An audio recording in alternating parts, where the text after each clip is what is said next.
Let me ask you a question. How many fights you getting growing up? Like, what if you want to throw a number out there? What do you think it is? Jesus Christ, dude. More than 100? Yeah.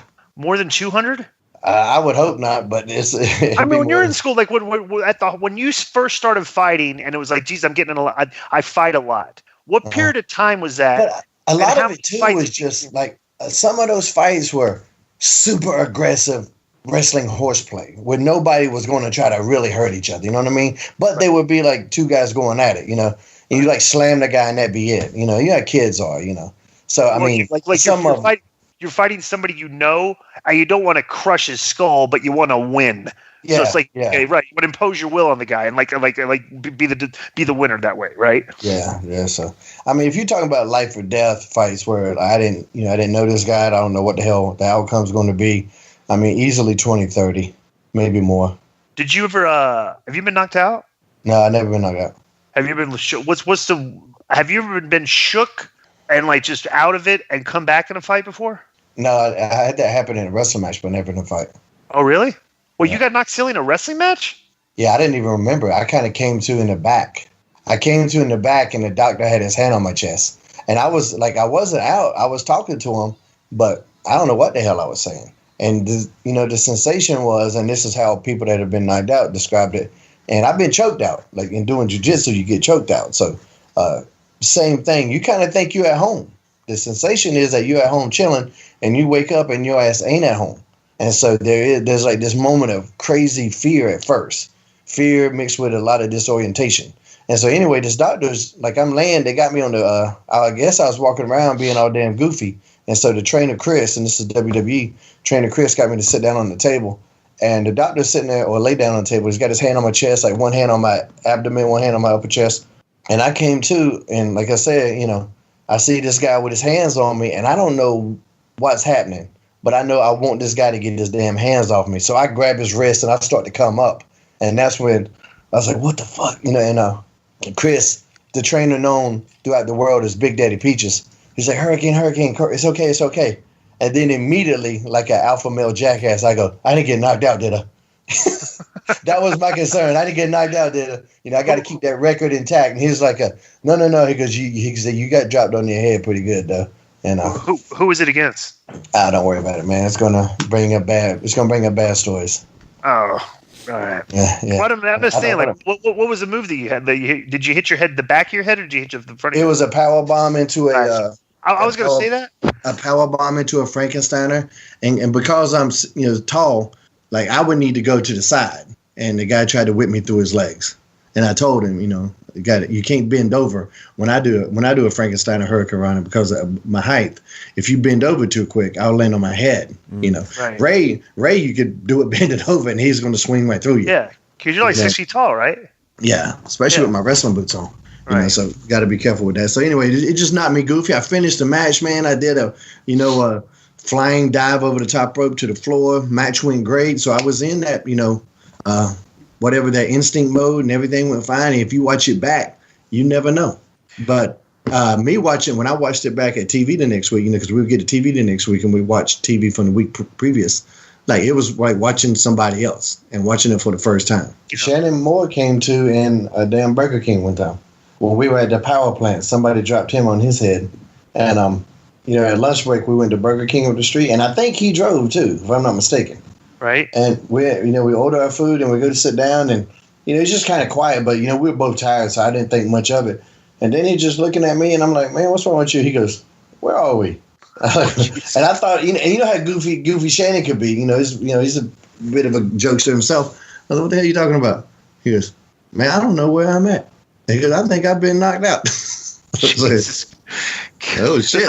It's like we laugh about it, but that's just kind of it was kind of funny back then. Like the stories of like you get knocked out, like we just get banged around in there. You'll hit your head sometimes and stuff. But I've never been, like I said, like man, I've never been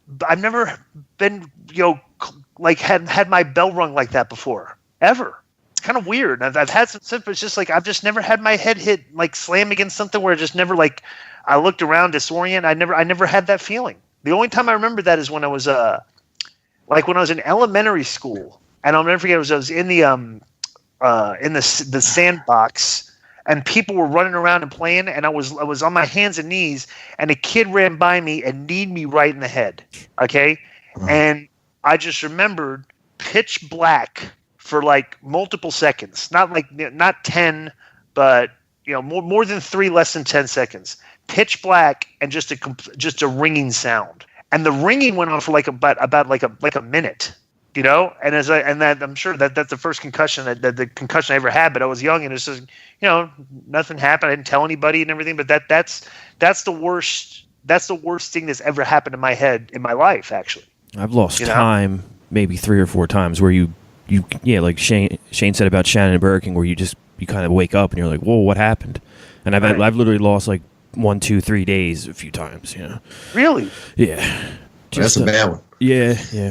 And I've been in fights too, like street fights where I got like blindsided, and there was moments where I was like, "Whoa!" Like what was going on. It was real brief, and then I used to spar in boxing quite a lot, and I mean, if you take a good shot, that'll back you up. In what they call seeing stars. When you see those little flashes, and you're like, "Oh, right. Jesus Christ!" But they say, when I've read up on concussion research now, they say that they define even seeing stars as a concussion. Like that's how. Yeah. That's how Absolutely. serious they take it these days. Just like you said back then. I saw stars, but they literally would record that as a concussion nowadays. I mean, you see how crazy they deal with it in the WWE with the talent. If you see stars, you're out until you go, proceed through the testing. Yeah. And too, I mean, it was like something we just fought through. No matter what. You didn't think about it a lot. You didn't think about, do I continue? And 9 times out of 10, it's a little bit different with what we do in pro wrestling as opposed to MMA. 9 times out of 10, if you get that concussion doing this move, you probably, that was probably accidental. You're not going to get another one in the match right away. It's not football where there's the potential to get a concussion on every play if you're like a lineman or something like that. You just running in each other head on. In wrestling, whenever if I got knocked goofy a little bit or I took a hard bump on my head, I was able to kind of stay away from stuff like that till I finished the match. So. And that's kind of how we came up. You didn't quit, you quit. It was not necessarily frowned upon, but kind of sort of frowned upon.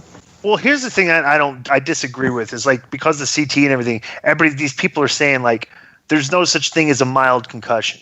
And I'm like, I'm going to disagree with that. You know what I'm saying? Because you see a guy, like we saw that clip where low-key kicked that guy in the head and just like knocked him out.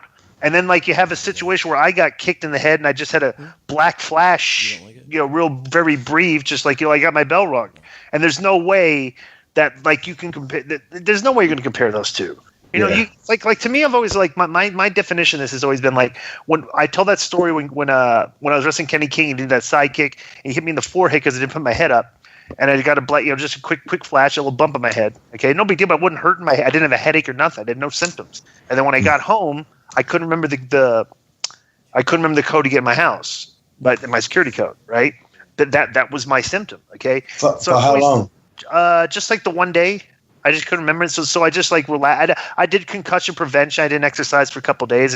And then they said you can do resume. I had a boxer friend of mine, BJ Flores. How did you get in your house? I called my roommate and asked him what's the code to get in. I can't remember my code. I think we need to jazz this story up a little bit. Well, no, but listen to this. So you had to move. Right. So listen to this. So I'm talking to Jericho when I did the Jericho podcast. When I talked to Jericho, I'm telling that story, right? And I go, how many times guys who get their bell rung. I've never had a bell rung. I go, how many times you had your bell rung like that? He goes, oh Jesus, like about 100. Yeah. I'm like, wow. I'm like, really? I go but back then it's like we didn't think nothing of it. You get your bell rung, but now that's a concussion. Like you have 100 of those. It's like Jesus. So I always this is what I kind of describe. I think it's a pretty good description. If you look at your brain's like a car windshield. Okay, so if you're driving down the road, a little pebble hits the windshield, and it makes a little it makes a little mark, right? Yeah. That would be considered I consider that's what happened to me. Okay, and that little mark represents the fact I could not remember the code getting back to my house. There wasn't a crack, But then you get hit harder, and the windshield will crack, and that might mean you got a headache. You got maybe something else, and then you look as you get these cracks in the windshield over time. When you take a significant blow, it makes it look like it's shattered almost. and like that's the way kind of like your head reacts to this stuff. And like if you get like a significant cracks in the windshield, you have a lot of symptoms. You know what I'm saying?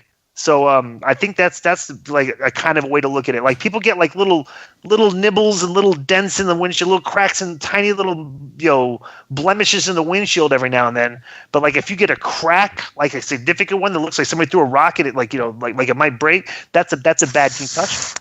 Yeah, and people are different too. I mean, you look at George Foreman, you see him in interviews, he talks completely fine. You see some boxers, they. You can tell Riddick Bowe, for example, doesn't seem like he talks as well as he used to. Right. So I mean, it's just people are different. Yeah. Just like your bones can be tougher, without a doubt, your brain could possibly be tougher. Yeah. Possibly, there's no way to prove that shit, I guess. But right. I mean, like you say, some people get dinged and they're up and they're fine right away. Some people go to sleep easy. You look at Chuck Liddell now. Yeah. You throw a soft jab at him, he'll go down. Oh, no, I was just going to say that, you have sons. Do you let them play football? Because you remember, President Obama a few years ago said he'd never let a son play football, and there's a lot of controversy around letting the kids play, tackle with helmets and stuff now. Do your kids play, or would you let them play? I don't know. I don't know if I let them play. Yeah. I mean, because there's so many, too. I've got to imagine at some point they're going to come up with some helmet technology that's going to be out of this world. Mini force field on that shit somehow that protects you or something like that. Or it's just going to be robots playing, and people are going to control the robots. It's actually what's going to happen. Here's the thing. But I wouldn't let my kids play. Mm-hmm.